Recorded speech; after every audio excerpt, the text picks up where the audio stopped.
Se hablan muchas cosas, pero hablemos de algo concreto. Usted sabe este libro que salió recién sobre las empresas zombie y que habla de, no todas, sino que de algunas importantes fortunas que ocuparon las empresas zombie, que eran en el fondo, como explicaba Fernando, empresas que no tenían nada más que pérdidas.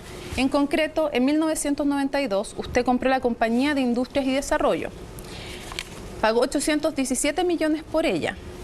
Había dejado de operar hace 12 años que había dejado de operar. Era un nombre y un root, porque de hecho tenía 0 activos fijos, 0 activos circulantes, no tenía lugar físico, no tenía empleados, no tenía nada. Era esto, un papel con un nombre y un root. El nombre no creo que le haya gustado mucho porque de hecho lo cambió de inmediato a Bancard S.A., luego Invenciones Bancard. Entonces no creo que le haya gustado mucho y lo haya comprado por el nombre. Tampoco por el root porque el número no tiene que haber tenido nada especial. Pero sí tenía pérdida de arrastre de 44.000 millones de pesos. Eran deudas además que no eran reales, porque esas deudas habían sido declaradas como no cobrables, porque ya como no tenían, en el fondo los bancos habían declarado no cobrables porque no quedaba nada más que rematar, ningún bien, ningún activo de esa compañía. Usted la funcionó con Inversiones Santa Cecilia y finalmente, para lo único que le puede haber servido esta empresa es para estas pérdidas, que no eran pérdidas reales, le hayan ayudado a pagar menos impuestos. Mire, Mónica, fue lo mismo que me preguntó durante una hora usted y Daniel la última vez que vine a este programa. Es que dijo cosas que no son tan precisas. No, le voy a responder de inmediato. En primer lugar, por eso le voy a decir una cosa. ¿Quién vendió esa empresa? ¿La vendió el Estado de Chile? Es que eso no es efectivo. Un momento, pero déjeme terminar. ¿Sí? Lo vendió el Estado de Chile a través de la Comisión Progresa. La Comisión Progresa fue una comisión que designó el Estado para intervenir ciertos grupos económicos. Eso no es así. Y el Estado de Chile, a través de la Comisión Progresa, vendió esas empresas. Y por tanto, ¿quién fue el vendedor? El Estado de Chile, perdón, a través de la Comisión. Perdón, es que eso no es efectivo. ¿Por qué no es efectivo, señor Piñera? Porque, para empezar, la Comisión Progresa no era una comisión estatal, no fue designada por el Estado, era una liquidadora de bancos. No era nada estatal, era una liquidadora de bancos. Perdón, pero que así como usted me dijo, déjeme terminar. Es que sabe una cosa, Mónica. Déjeme terminar así como usted terminó después. Es que no me dejó terminar a mí. Ponga atención a lo que le digo, Mónica, por favor. La Comisión Progresa fue designada por la Superintendencia de Bancos, que es una institución que depende del Estado para liquidar algunos bancos. No fue así. Así fue, pues. No fue así. La única relación que había entre el Estado y la Comisión Progresa era una liquidadora de bancos. Y la única...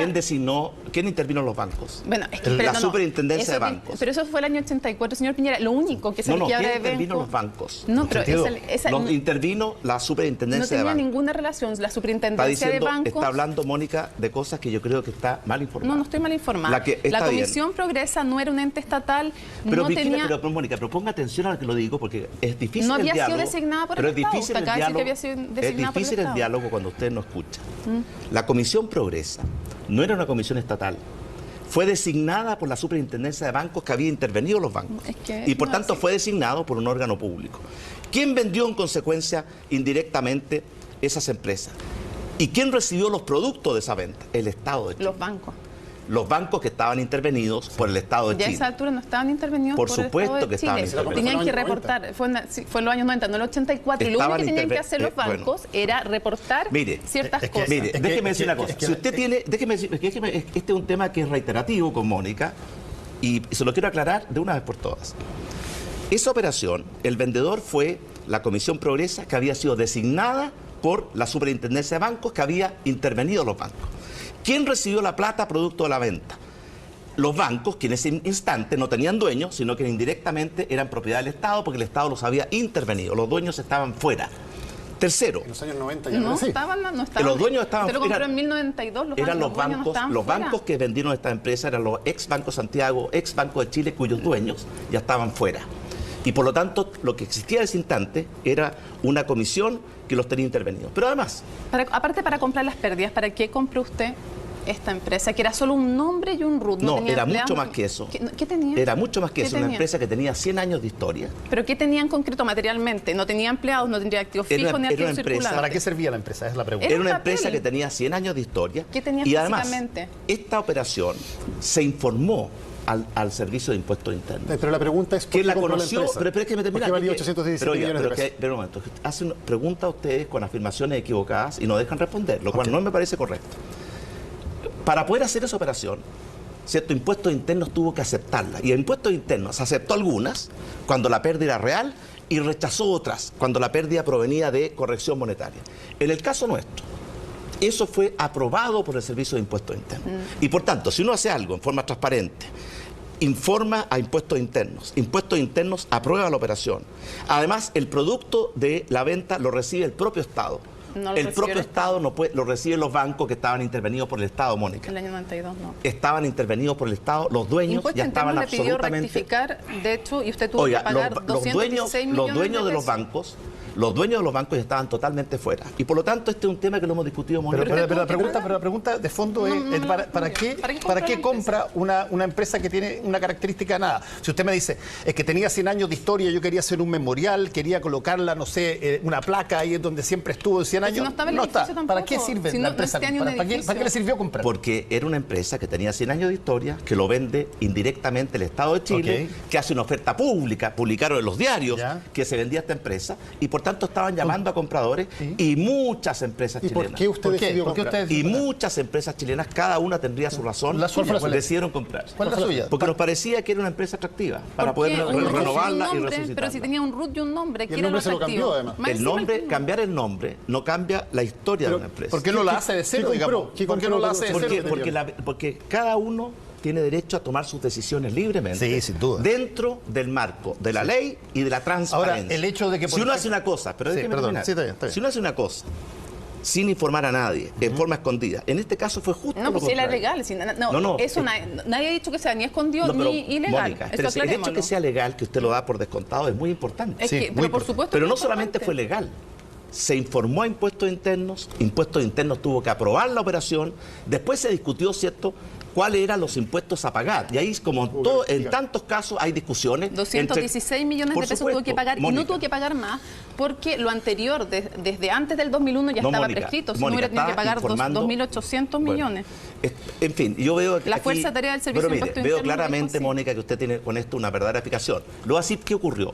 Cuando se discute cuáles son los impuestos a pagar, muchas veces, y es parte de una democracia, porque Impuestos Internos no es una dictadura, uno le puede discutir a Impuestos Internos. Impuestos Internos analiza y finalmente resuelve. Y uno tiene dos opciones: o acepta o puede ir a los tribunales de justicia. Señor Piñera, para zanjar el tema, para quedar absolutamente claro, usted compró esa empresa porque esa empresa le iba a permitir, dentro de la legalidad, pagar menos impuestos. No, compramos esa empresa porque pareció una operación atractiva, legal, transparente. ¿Por qué era atractiva la operación? Me está hablando de algo que pasó hace ¿cuánto tiempo atrás? 20 años atrás. Pero que es la creación de Bancard. 20 años atrás. Y por lo tanto, le insisto a usted, Daniel, pero es que ve, pero déjeme contestar. Daniel Matamala, este tema lo discutimos una hora en mi último programa. No lo discutimos una hora y además que dio respuestas que no son efectivas. Me dijo, por ejemplo... pero Mónica, usted no es, ¿cierto?, el oráculo de la verdad. No, claramente. ¿De acuerdo? Y por eso usted me pregunta a mí, yo le respondo.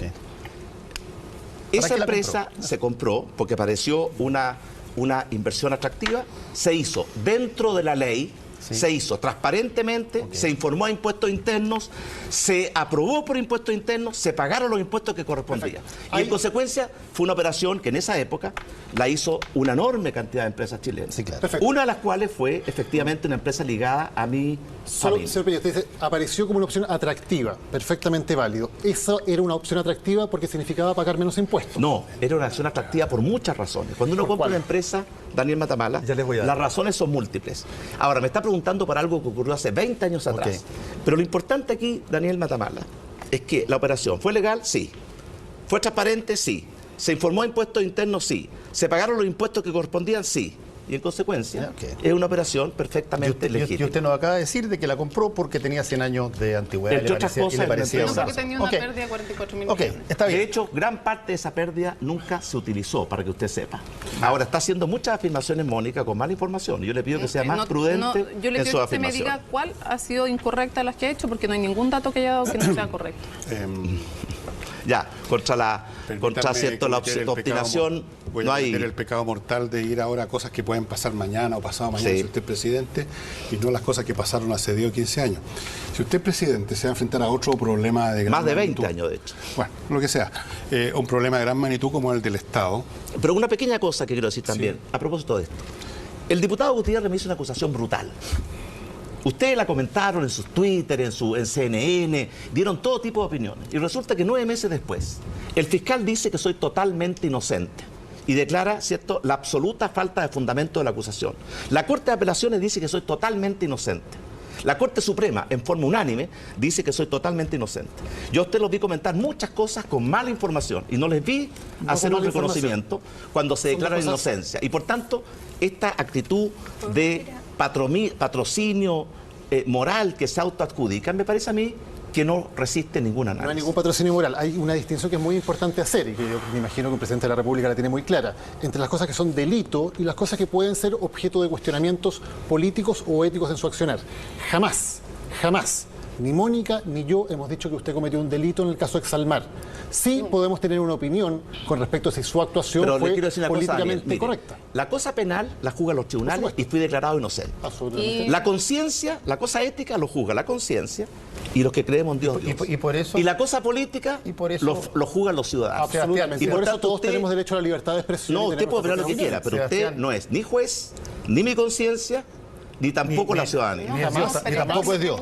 Ni tampoco es Dios. Pero a pesar que a veces entiendo que tienen alguna duda al respecto. No, solamente creemos que una persona pública tiene que dar cuenta de sus acciones.